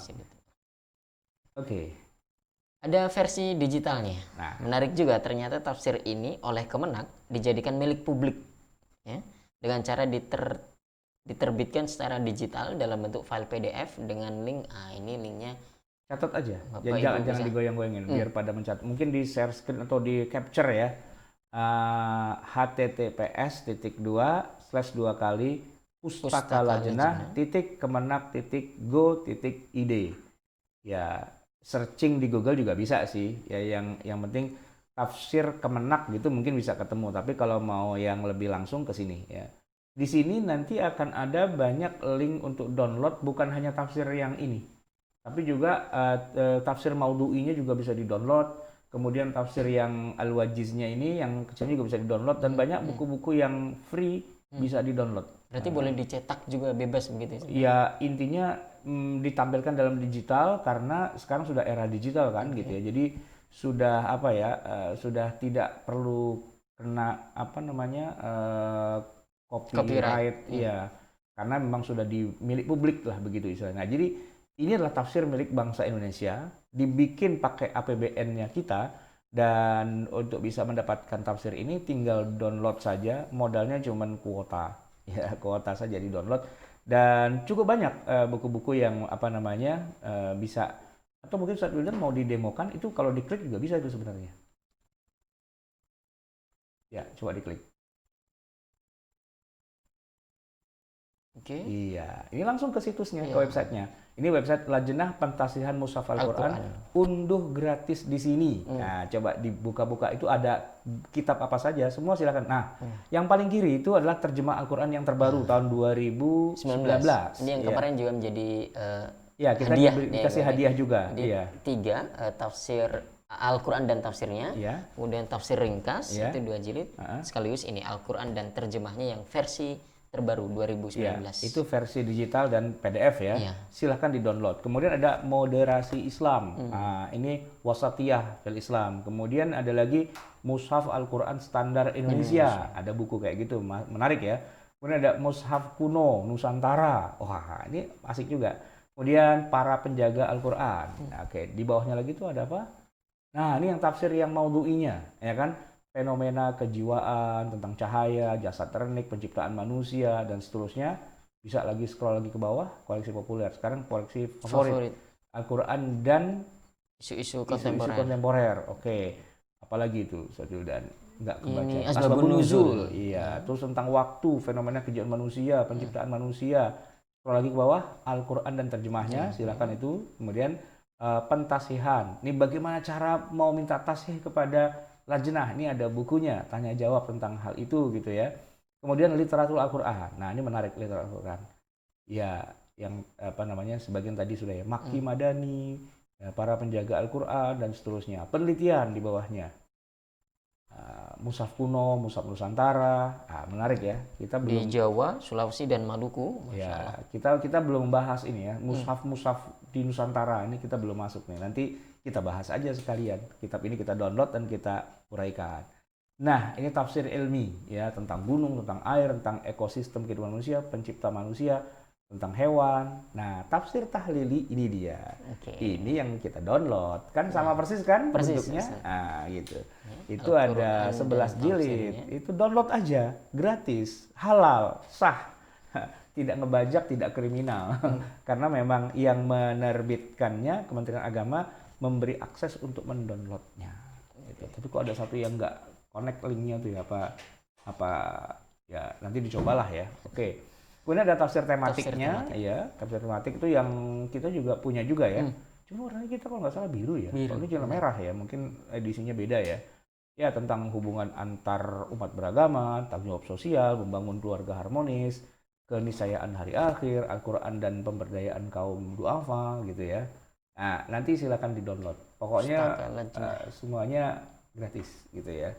Nah, sayangnya ini website jarang-jarang dikenal orang. Maka kita punya kewajiban moral untuk memperkenalkannya karena di situ ada banyak ilmu. Banyak ilmu yang bisa untuk dipelajari ya kan dan gratis gitu ya. Di zaman sosial media seperti ini Anda bisa download, Anda bisa share ke siapa-siapa atau kasih aja linknya kalau nggak mau capek-capek. Linknya apa tadi? Lajnah Pustaka Lajnah. Pustaka Lajnah Kemenak gitu. Iya. Antum nggak bisa kembali ke buku PDF kita ya? Bisa nggak? Nggak bisa ini. Mundur? Nggak bisa? Nggak bisa. Atau buka lagi aja anunya, browsernya.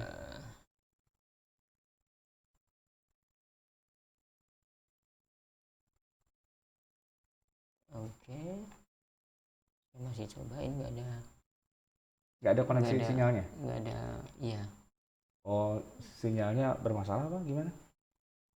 Ya, tapi itulah jamaah sekalian kira-kira. Jadi yang menarik adalah bahwa tafsir Kemenak ini ya, karena ini tafsir yang boleh dibilang cukup milenial juga, maka walaupun tidak dijual secara fisik gitu ya, tapi bisa disediakan secara online di HP kita, di laptop kita, di tablet kita, apalah kita pakai komputer juga bisa dan kemudian bisa kita baca. Jadi enaknya adalah kalau kita misalnya punya HP atau kita punya tablet, kita bisa bawa kemana saja setelah kita download dan bisa kita baca ya, juz yang mana saja, surat yang mana saja, ayat yang mana saja. Ini adalah tafsir yang sudah dalam bentuk PDF dan legal. Mungkin banyak di antara kita yang punya tafsir yang dalam bentuk PDF, entah itu yang bahasa Arab atau bahasa Indonesia, tapi itu tidak legal. Misalnya yang tidak legal tuh kalau ada, walaupun saya nggak tahu ya, tapi misalnya ada orang berpikir, tafsirnya Al-Azhar Buya Hamka tuh saya scan lalu saya bagikan PDF-nya, itu ilegal, kriminal itu, ya kan? Atau tafsir Al-Misbah, saya scan lalu saya bagikan PDF-nya, itu kriminal, jarimah, dosa, masuk neraka gitu kan? Kenapa? Karena tidak dapat izin dari penerbit atau pengarangnya. Tapi kalau tafsir Kemenak ini, memang yang punya proyek bilang, download aja sebanyak-banyaknya, viralkan gitu. Jadi justru kalau kita download dan kita bagi-bagi, kita dapat pahala yang banyak. Kira-kira seperti itu. Iya, Bapak Ibu bisa tadi itu hafalkan pustakalajnah.kemenak.go.id. Wah, Nah, jadi kembali ya. kalau main internet itu jangan YouTube aja kira-kira begitu. TikTok. Ya, mainlah ke ini Pustaka Lajnah, kemudian ke rumahfikih.com gitu. Ada banyak ilmu di sana insya Allah. Iya. Ada buku PDF, ada video kajian dan bisa beli buku juga di sana begitu. Oke, ini Namun jadi demikian, memang selera orang dalam membaca buku bisa saja berbeda-beda gitu ya. Ada kalangan yang merasa kurang nyaman kalau cuma baca PDF di komputer, apalagi pakai HP itu merepotkan. Kok cuma merepot, itu belum di save yang benar itu ya. Iyalah, coba bayangin buku selebar ini ya kan, bayangin. Buku selebar ini, coba kasih lihat. Ini kan selebar ini kan. Kemudian dibaca dengan HP segede gini, oh mereknya jangan dikasih lihat. Nah gitu kan. Nah dengan ini, kan jadi kecil kan. Maka kalau kita baca itu jadi nggak nyaman. Kenapa? Karena kita harus mencubit-cubit lagi gitu kan. Karena memang ya biar bagaimanapun handphone ya handphone, buku ya buku. Banyak orang yang merasa, males gitu. Nah kalangan yang kayak gitu biasanya tetap menuntut ada versi cetaknya. Wildan, ini kalau bisa kasih lihat, kita punya dua versi, ya. Nah, ini versi yang satunya lagi. Ustadz Solihin bisa kasih lihat nggak gambarnya yang tengah-tengah ini, yang mana kita punya versi yang cetakan dari Kementerian Agama, ini yang warnanya merah marun ini, ya, dan yang sebelah sana itu yang warnanya biru. Wah, kameranya belum nyala ya. Nah, jadi maksudnya begini. Saya itu agak sedikit komplain dengan para pejabat di Kementerian Agama. Komplainnya adalah ini karya bagus, ya saya saja ini kagum luar biasa dengan karya ini karena unik gitu ya. Tapi kok nggak ada dijual di pasaran, gitu ya? sudah bisa tampil nih. Sudah bisa tampil ya? Tidak bisa, kok nggak ada di pasaran gitu? Gimana caranya, begitu kan? Nah, dikasih jalan keluar, download aja Ustadz gitu. Oke, download. Tapi kan nggak semua kalangan tuh merasa nyaman. Gimana kalau ini begini? Boleh nggak saya download, tapi kemudian saya cetak? Boleh gitu. Oh ya, boleh. Karena ini memang sudah milik kita semua gitu ya. Tapi yang penting antum istilahnya minta tasheh dari lajnah gitu kan. Baik. Nah maka saya membuat sebuah, karena gini, nggak mungkin yang kayak ini, yang asli ini langsung dicetak begitu saja. Harus ada cover yang berbeda, nama penerbit yang berbeda, ya. Jadi ada pihak yang memang menerbitkannya, tapi kalau haknya untuk mencetaknya silahkan memperbanyak. Maka kita buat dummy, jadi yang biru ini dummy, untuk membedakan dengan yang aslinya. Mungkin Ustadz Wildan bisa perlihatkan ke kamera. Ini Al-Quran dan tafsirnya ya, jilid yang pertama ada juz 1, 2 dan 3. Jadi kalau dibandingkan dengan yang juz pertamanya kita yang itu. Itu bagaimana perbandingannya kira-kira? Coba dikasih lihat ke kamera. Ini covernya jadi berbeda seperti ini, yang satu merah, yang satu biru. Ya? Kemudian soal ketebalannya juga jadi beda sedikit. Nah ini beda sedikit. Wah, kertasnya pakai kertas yang warna putih ya? Putih, iya. Nah, kalau yang di bisa ini kasih lihat dalamnya putih. Mungkin. Oke, misalnya seperti ini. Agak mantul. Ya, atau disesuaikan bawah. Gitu ya. Agak menghadap ke bawah. Oke. Dalamnya kayak gitu ya. Putih.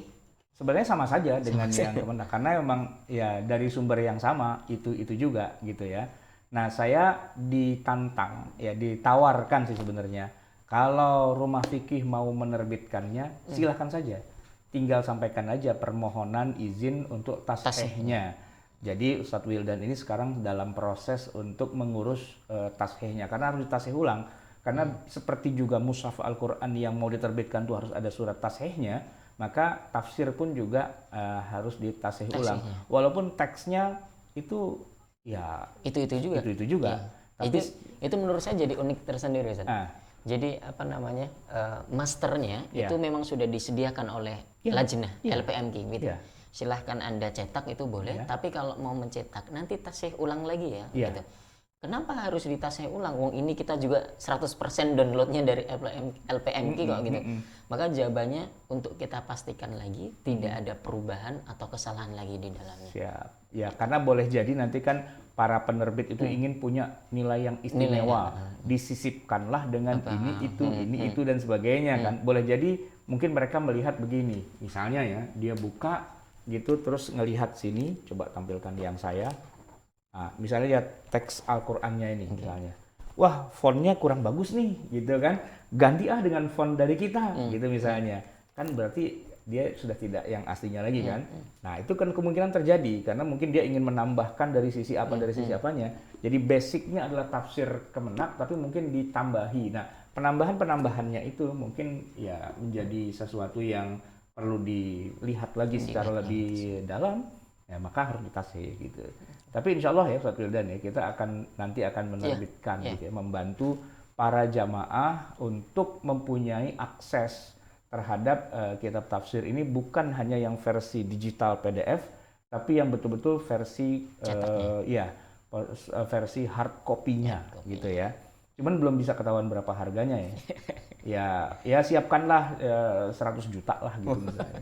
Maksud saya, ini kan perlu modal juga ya kan, karena mencetak itu nggak mudah gitu. Dalam arti penerbit dimanapun juga harus punya modal. Nah, kita akan coba begitu ya untuk menawarkan ini kepada para halayak jamaah sekalian yang tertarik untuk memiliki koleksi tafsir yang unik, tafsir yang disusun oleh kumpulan dari para ulama di Indonesia, Al-Quran dan tafsirnya yang dikoordinasikan oleh Kementerian Agama Republik Indonesia. Dan unik ya, jadi kita punya karya tafsir, kita punya banyak buku-buku nih dalam bahasa Arab. Ini cuma buat mejeng doang nih kalau yang bahasa Arab kayak gini. Kitab-kitabnya keren, wah tulisan Arab. Tapi ditanya, udah dibaca belum? Aduh, saya belum selesai belajar bahasa Arabnya. Nah, kalau yang ini bahasa Indonesia. Jadi kalaupun kita pajang di ruang tamu untuk nakut-nakutin tamu, ya, ada kitab tafsir gitu kan.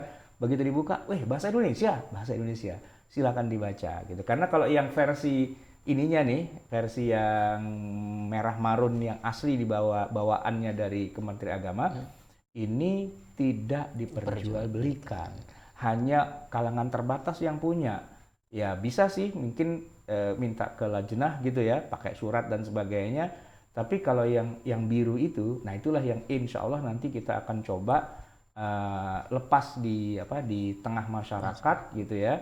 Semoga nanti harganya bisa terjangkau. Atau mungkin begini Ustaz Wildan, problematika beli buku yang berjilid-jilid adalah kebanyakannya tidak boleh beli hanya satu jilid, 2 jilid. Nggak boleh satuan, tidak dijual terpisah. Tidak jual terpisah, harus satu. Maka harganya jadi mahal. Masih ingat nggak tafsir Al-Azhar itu berapa harganya? Waktu itu kan antum saya minta tolong belikan. Harganya 1,8. 1.800.000 ya. Kita beli di dalam 9 jilid gitu ya. Kita beli di Senen ya. Senen. Di Buyung. Pak Buyung, apa kabar? Nah, itu 1.900.000 ya. Kalau orang punya duit cuma 200.000, nggak bisa beli kayak gitu kan. Dia harus nabung dulu, harus patungan. Kalau yang Pak Quraisy Al-Misbah itu berapa? Tahu pasarannya nggak? Tahu satu. Berapa? Nggak apa-apa. Hari ini sekitar 2 jutaan lah. 2 jutaan. Ya, rata-rata gitu kan. Tadi yang Al-Azhar tuh 1,9, yang Al-Misbah 2 juta, ya yang kayak gini kira-kira ya harganya sekitar itulah. Karena memang itu masuk akalnya kan secara penerbitan, secara bisnisnya kan seperti itu gitu ya. Nah, 2 juta itu lumayan loh, ya kan? Itu kalau buat anak Lipia mukafaah berapa bulan itu kan? 4 bulan. 4 bulan ya. Berarti 4 bulan nggak makan dia untuk bisa punya kayak gini kan. Nah, saya mungkin nanti berpikir gimana kalau ini bisa dicetak dan bisa dibeli satuan gitu. Jadi, saya mau belajar jilid 1 dulu lah, juz 1 sampai juz 3. Juz yang lainnya nanti belakangan, bisa. Itu seperti yang kita lakukan pada seri Fikih Kehidupan. 18 jilid tapi dijual terpisah. Sehingga Anda kalau mau yang bahas tentang muamalahnya saja atau warisnya saja itu nggak apa-apa, silahkan aja. Dia seri Fikih Kehidupan itu dijual terpisah. Nah, ini juga mungkin kita akan kita lakukan pendekatan seperti itu. ya kita belinya boleh dibeli satuan gitu. Tinggal sebutkan yang jilid berapa, yang juz berapa begitu kan. Nanti akan mungkin yang pertama gitu ya, atau yang terakhir misalnya gitu kan. Ya silakan saja. Mungkin kedepannya begitu. Tapi kita masih menunggu proses perizinannya, Betul. pentasihannya dari Lajnah Departemen Agama. Oke, dan saya kira kalau soal harga itu tidak menjadi masalah, Ustaz. Saya seri fikih kehidupan itu, Ustaz, saya sering dapat mungkin main ke rumah fikih publishing gitu ya, tahu seri fikih kehidupan itu ada orang Malaysia, jadi beli seri fikih kehidupan kemudian buku-buku yang lainnya harganya menjadi 2 kali lipat karena ongkirnya ke Malaysia kan gitu. Dan Ongkir itu, ke Malaysia ongkirnya ya? ke Malaysia. Itu seharga kitabnya itu, ongkirnya saja gitu itu ya? sama dengan harga Dan nggak kitabnya. masalah Kira. buat mereka ya? Nggak masalah buat kita, Nggak Masya Allah. masalah. Ada orang-orang yang seperti itu yang sangat mencintai Padahal karya sertifikat kehidupan ilmiah. harganya berapa? Saya penulisnya malah nggak hafal. 2 juta ya? 2 jutaan ya, kalau satu set 18 Iya, jilid ya. Nah iya, itu harga ongkos kirimnya 2 juta juga ya. Ya kira-kira seperti itu. Sertifikat kehidupan 18 jilid. Ini 11 jilid ya. Kurang lebih harganya ya paling tidak mencapai wilayah angka 2 jutaan. Dan ya kata Ustadz Wildan tadi ya, itu karakteristik pembeli kitab kita di Indonesia, buku itu juga unik juga ya. Makin mahal kitabnya malah makin banyak yang beli, dan makin murahan kitabnya malah nggak ada yang beli gitu. Nah, kita bikin buku PDF free itu malah nggak ada yang beli. Tapi memang karena itu free. Memang tidak diperjualbelikan. Ya, silakan download bebas gitu. Oke, kita balik lagi ke buku PDF kita, Ustaz. Ya. Di poin yang keempat, kajian ayat kauniyah. Ya. Sebagai respon atas saran dan masukan dari para pakar, penyempurnaan tafsir Al-Quran Departemen Agama telah memasukkan kajian ayat-ayat kauniyah nih, atau kajian ayat dari perspektif ilmu pengetahuan dan teknologi.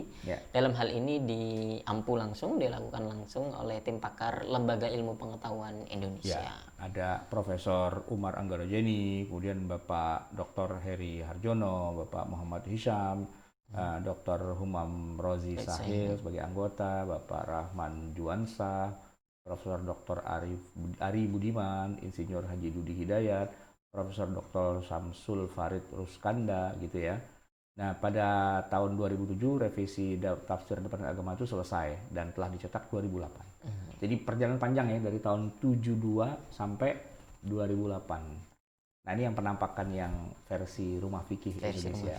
Ya, nanti ke depan ini baru daminya saja. Baru dummy. Saya kira-kira akan seperti ini. Ya, gitu. Bapak Ibu, tunggu saja informasinya dari kami. Kami sedang mengurus perizinan sekaligus pentasihannya. Masih dalam proses. Mentasih 11 jilid itu nggak gampang loh. Karena harus dibaca halaman per halaman. Iya, betul. Ini ngerjain aja. Tapi karena syaratnya dari mereka juga harus ya. begitu. Ya, boleh buat begitu kira-kira. Baik, selesai kita, Ustaz, dari membahas tafsir Kemenak ini. Iya, waktu kita juga udah jam 6:30 ya. Iya, 6:30. Masih ada waktu 10 menit. 10 menit kira-kira untuk masuk ke sesi diskusinya. Terima kasih kepada Bapak Ibu yang telah menyaksikan tayangan ini. Ini dari berbagai platform, dari Facebook. Tadi saya catat ada sekitar 100 orang lebih yang menyaksikan tayangan kita. Oh, itu laporan dari daerah ya? Palembang hadir. Iya. Pekalongan hadir. Kaltim nyimak. Ini ada Bang Ahmad, ada Pak Fadli Abdul Samarinda hadir. Ada Pak Usep di Bekasi. Kemudian ada Pak Ciputra. Kemudian Ibu Nurjanah dari Karawang. Ini jadi kita kayak siaran radio begitu, Ustaz. Salam-salam. Mau diputarkan lagu apa? Ada Ibu Nur Syafaat dari Ciledug begitu, dan banyak sekali. Ada juga pertanyaan tadi saya catat. Baik, saya ke pertanyaan dari Facebook dulu ini. Oke. Facebook ya. Dari Pak Nur Kholis Majid. Ustadz, ketika para kiai yang berkompeten itu menyusun tafsir dengan beberapa kali perbaikan, tapi era sekarang kok ada orang yang tinggal menikmati saja itu masih harus mentafsir dengan metode cocokologi. Bagaimana tanggapan Ustadz nih? Saya berpikirnya positif. Boleh jadi mereka nggak dapat akses kepada sumber-sumber yang seharusnya.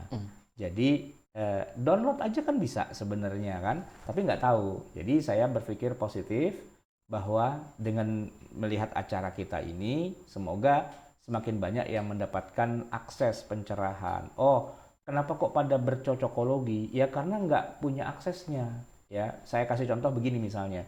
Kenapa banyak pembajakan software di Indonesia? Karena tidak ada di tempat-tempat orang jual software itu yang ori. Kalaupun ada ori, itu harganya mahalnya nauzubillah min zalik gitu ya. Mana bayarnya harus bulanan gitu dan sebagainya. Ya orang larinya kepada yang nge-crack lah gitu kan gitu. Nah, tetapi di zaman sekarang ya sudah ada solusi. Jadi yang mendekatkan, oh hampir semua software itu gratis, silahkan diunduh dan itu legal. Tapi ada tapinya. Kenapa? Anda cuma dikasih kemampuan sedikit. Kalau Anda mau, Anda bayar dengan harga murah dan Anda akan dapat software versi yang sudah lengkapnya, gitu kan? Nah, dengan demikian orang sudah tidak lagi akan membajak lagi. Kenapa? Karena ya ngapain pakai bajakan kalau yang aslinya juga murah, begitu kan? Nah, artinya kan sebenarnya pabrik software itu juga harus memikirkan bagaimana biar nggak terjadi pembajakan, dia turunkan saja harganya dan dimudahkan aksesnya, begitu kan? Ya sudah, seperti sekarang sudah nggak musim lah orang nge-crack itu udah nggak musim gitu ya. Nah, semua sudah beli software yang asli begitu karena terjangkau dan ada di mana-mana linknya semua. Nah, seperti itu juga. Jadi tafsir cocokologi di mana-mana itu saya berpositive thinking karena memang selama ini nggak punya akses. Okay. Nah, kita buka saja aksesnya kepada ilmu tafsir, bahkan Anda bisa download gratis tanpa bayar. Buka saja pustaka Lajnah Kementerian Agama Go.id, ya kan? Dan Anda bisa baca itu, ada banyak kitab tadi sudah kita tampilkan di situ. Jadi kalau Anda sudah punya kitab tafsir bahkan gratis, masih mau cocokologi juga, nah itu baru kita permasalahkan. Tapi kalau memang dia nggak punya kitabnya, nggak punya rujukannya, nggak kenal dengan ulamanya dan sebagainya, kemudian dia cuma buka-buka media sosial, ketemulah yang hurufat dan tahayulnya yang ada di media sosial, cocokologi lagi ujung-ujungnya, saya menganggap ya itu era fatroh gitu. Kalau zaman nabinya nggak ada utusan dan sebagainya ya ngarang-ngarang sendiri akhirnya begitu kan. Tapi coba kita real gitu ya, kita kasih aksesnya semua, kitab tafsirnya ada ini semua dan sebagainya, silahkan baca. Kalau Anda nggak punya duit, Anda download aja, kan ada tuh kemudian ya. Nah, nanti kalau masih cocokologi juga, nah baru kemudian kita bilang, Anda jangan cocokologi melulu dong. Ya serius lah, ini ada yang real, ada yang benar para ulama sudah menuliskannya. Jadi saya melihatnya positive thinking saja. Okay. Karena ya itu tadi banyak juga yang belum tahu adanya tafsir-tafsir seperti ini. Oke. Okay. Pertanyaan berikutnya saya ambilkan dari grup Zoom kita nih. Okay. Dari Pak Yadi Rosidi. Kalau di grup Zoom kita ini ada 40 orang yang bergabung. Ya? Ada 40 partisipan. Masya Allah. Bapak Ibu yang namanya Masya Allah senantiasa hadir. Ya setiap pagi ya nama-nama beliau ini ada Pak Ahmad MZ, ada Pak Bobi Gunara, ada Pak Dirgantara, ada Pak Den Ahmad, ada Pak Denny Julian, ada Ibu Yuli, Ibu Dewi hadir juga ya. Masya Allah ini nama-nama yang senantiasa istiqomah begitu. Pak Hanafi Muhammad, ada Pak Gerlian Syah. Mudah-mudahan Allah berikan keistiqomahan bagi kita semuanya untuk menuntut ilmu gitu. Dari Pak Yadi Rosidi pertanyaannya Ustaz. Tadi disebut bahwa tafsir Kemenak ini menggunakan Rasam Usmani. Ya. Emangnya selain Rasam Usmani itu ada rasam apa lagi?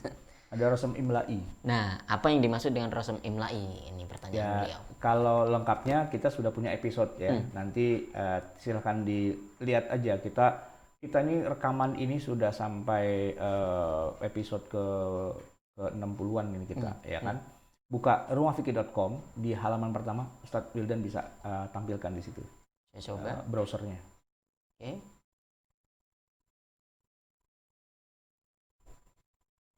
Rumahfikih.com. Ya. Oke, di paling depan sebelah kiri itu ada acara kita tuh ya. Betul. Oke. Sekolah Fikih Live. Sekolah Fikih Live. Terus klik aja di salah satu itu judulnya. Misalnya yang di bawah lah, yang apa namanya? Atau yang sebelumnya. Ya yang mana saja. Ya itu misalnya, itu nggak bisa diklik ya. Oke ya itu Ahmad Salawat. Oke. Baik. Sekolah Fikih Live kita ini sudah cukup banyak ya episodenya dari awal sekali. Tanggal berapa itu Ustadz Wildan? Di scroll ke bawah. Ini makin di atas makin yang terbaru. Ini yang paling baru yang di atas yang terbaru. Iya. Makin ke scroll ke bawah itu makin ke belakang. Ini sudah banyak sekali yang kita bahas. Oke. Nah, pertama kali itu 1 Juni. Tanggal 1 Juni ya. 1 Juni 2020, ilmu Al-Quran dan tafsir. Oke. Kita mukaddimah itu. Ya. Kemudian mengenal Al-Quran 1, Al-Quran 2, Nuzulul Quran, Makki Madani, Asbabun Nuzul, Nasakh Mansukh, Al-Wujuh wan Nadzair, Siyaqul Quran, Sab'atu Ahruf. Ya. Ayat surat dalam Al-Quran, Muhkam Mutasyabih. Muhkam Mutasyabih 2. Ini videonya sudah ada di sini semuanya, Bapak Ibu bisa murojaah, bisa menikmati lagi siaran kita. Memang set untuk mudah sekali diakses begitu. Amsalul Quran, Ijazul Quran, Aqsamul Quran, Jadalul Quran, Qasasul Quran, semuanya sudah ada di sini, Masya Allah. Nah, ini juga menjadi salah satu tujuan dari ini Bapak Ibu kalau berselancar di dunia maya. Nah, ini rumahfikih.com salah satu tujuannya Itu gitu, sampai belenak gitu kalau nonton kita berdua itu ya. sampai bosen bisa jadi. Ada Mana? tafsir Israiliyat, Syarat mufasir, corak tafsir, kemudian agak kesini sedikit mungkin ya. Iya. Penerjemahan, tafsir modern, ilmu qiraat, Imam Syatibi, ilmu rasam. Ya, ilmu rasam. Nah, ini Ilmu kita rasam bahkan itu. 2 episode ini, ilmu Ya. rasam bagian pertama dan bagian Nah, kedua. itu silakan ditonton. Ya, dua episode itu, Ya. ilmu rasam. Jadi ada nanti rasam Utsmani dan rasam Imla'i. Tapi mungkin Ustaz Wildan kasih bocoran sedikit lah. Apa sih yang maksud dengan Utsmani dan Imla'i? Jadi kalau ada Ustadz Itu jurus ngeles. kenapa harus saya begitu Ustadz? Jurus ngeles Ida itu. ujidal mak batalat tayamum ini. Kalau ada air harus wudhu, jangan tayamum gitu. Kalau ada Ustadz ya Ustadz saja, jangan saya gitu kira-kira. Udah lulus jurus ngelesnya udah sempurna. Ya, jadi rasam imla'i itu adalah tulisan Arab yang ditulis berdasarkan bagaimana bunyinya. Jadi misalnya kalau dibilang as-shalah gitu ya. As-shalah itu alif, lam, shad, lam, alif dan ta marbutah. As-shalah gitu ya, pakai alif. Tapi kalau kita perhatikan di dalam Al-Qur'an, kata-kata as-shalah itu kebanyakannya tidak pakai alif, tapi pakai waw. Sehingga kalau yang baru belajar mengeja bahasa Arab, dia akan baca as-sholawt, as-sholawta, aqimis sholawta, gitu kan. Atau Karena ada waw. sholawata begitu. Atau sholawata, Wawunya begitu dibaca kan. begitu. Nah, ternyata itu ditulisnya bukan pakai alif, tapi pakai waw, tapi dibacanya alif. Nah, kok beda? Ya, itu yang namanya rasam Utsmani. Seperti itulah dulu ditulisnya oleh para sahabat di zaman Rasulullah ketika ayat itu turun, mereka menulisnya dengan huruf waw dan bukan dengan huruf alif. Atau misalnya gini, bismillah. Kata bismillah ya, bismi itu dari 2 kata. Bi artinya dengan dan ismi itu artinya nama. Bismillah. Ismi itu ada alifnya, ya kan? Ketika ditulis dalam lafaz bismillahirrahmanirrahim, bismi itu alifnya hilang. Tapi ketika kita baca di dalam Iqra, ya kan? Iqra bismi rabbikal ladzi khalaq, bismi alifnya itu ada di situ. Nah, kenapa kok di bismillahirrahmanirrahim alifnya hilang? Lalu di bismi rabbika alifnya ada. Nah, itu rasam Utsmani. Ya kan? Ini bukan iseng-iseng kelupaan kali nulis alifnya, bukan. Itu memang begitu dari sononya udah. Nah, itu nanti detailnya ada dalam 2 episode tadi itu. Oke. Begitu Pak Yadi Rasidi, silahkan buka-buka lagi di video-video kita, kajian kita di Sekolah Fikih Live ini. Dan ini kan tadi videonya panjang. Dan saya selalu membuatkan PDF. Jadi tenang saja. Nanti semua PDF yang kita punya ini kita terbitkan saja. Biar nanti kalau pada mau belajar ilmu Al-Qur'an sudah ada bukunya juga. Jadi siap-siap beli tafsir, beli ilmu Al-Qur'an. Ilmu Al-Qur'an. Ilmu Al-Qur'an dan tafsir. Ya. Jilid 1-nya adalah episode-episode kita dan jilid 2, 3, 4, 5, 6, 7, 8, 9, 10, 11-nya adalah dari tafsir Kemenak. Nah, gitu. Jadi satu paket gitu ya. Satu paket gitu. Udah tuh enak lah begitu tinggal.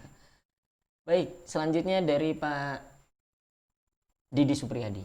Assalamualaikum Ustaz. Assalamualaikum. Mohon penjelasannya secara komprehensif begitu dari siaran pers LPMK Kemenak tanggal 18 September kemarin menyatakan bahwa terjemah Al-Qur'an itu bukanlah Al-Qur'an.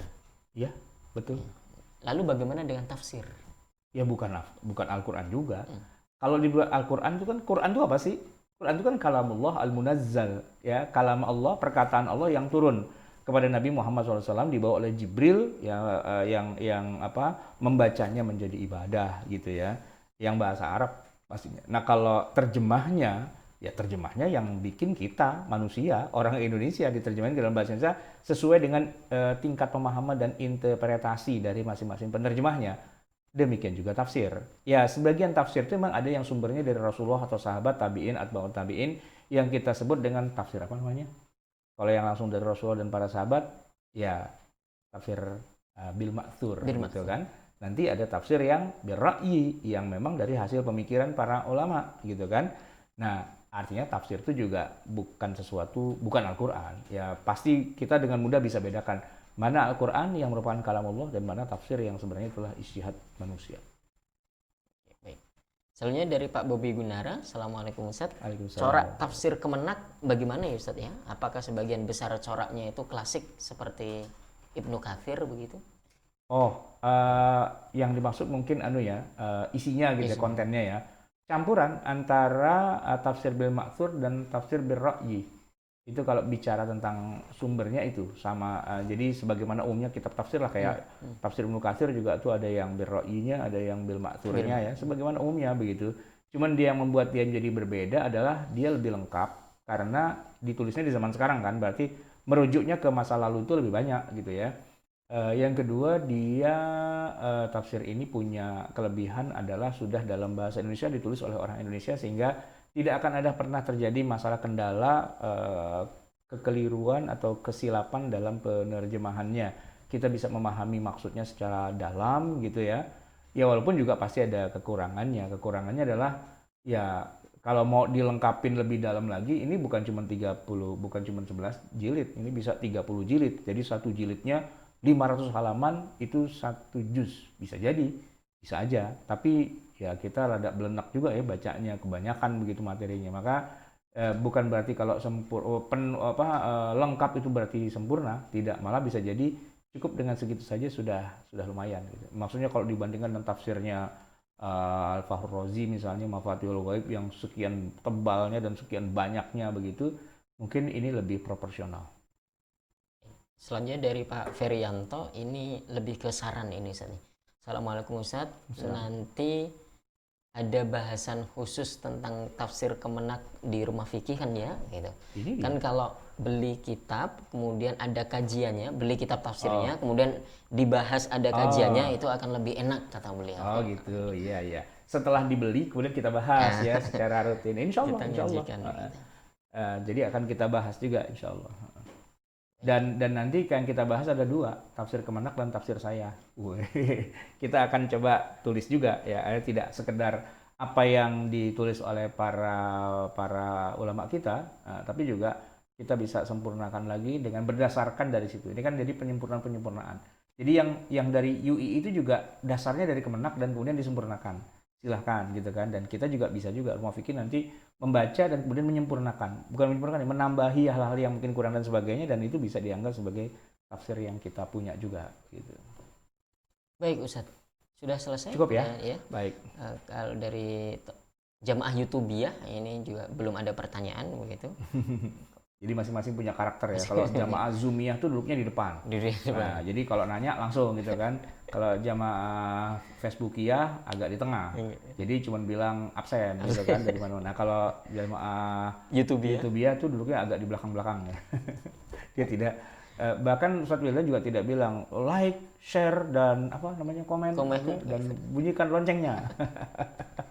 Tapi boleh juga sih ya kalau diajak begitu ya. Oh iya, tentu saja. Kami senantiasa menganjurkan Bapak Ibu untuk bisa kontribusi langsung mendukung dakwah-dakwah Rumah Fikih ini. Salah satunya katakanlah di YouTube itu ya subscribe lah channelnya Rumah Fikih. Kemudian Bapak Ibu juga bisa menginfakkan harta terbaiknya untuk mendukung dakwah kami ya. Jadi kalau kita lihat tayangan Sekolah Fikih Live ini akan terus ada tuh Bank Muamalat atas nama Ustazah Aini Aryani, salurkan infak terbaik Anda ya gitu. Itu bukan sekedar untuk informasi tapi untuk kita praktekkan juga begitu. Ustaz Wildan, saya ingin menunjukkan kepada Ustaz Wildan bagaimana caranya kita berinfak ke Rumah Fikih. Bisa dibuka browsernya dan ke halaman depan Rumah Fikih Indonesia. Halaman depan, ya. Halaman paling depan. Ya. Oke. Itu coba lihat di paling atas sebelah kiri ada tulisan donasi kajian. Oke, itu kalau diklik maka akan tampil. Nah, silakan Ustadz Wildan isi nama, apalagi itu, nama depan, nama belakang. Coba tulis Wildan.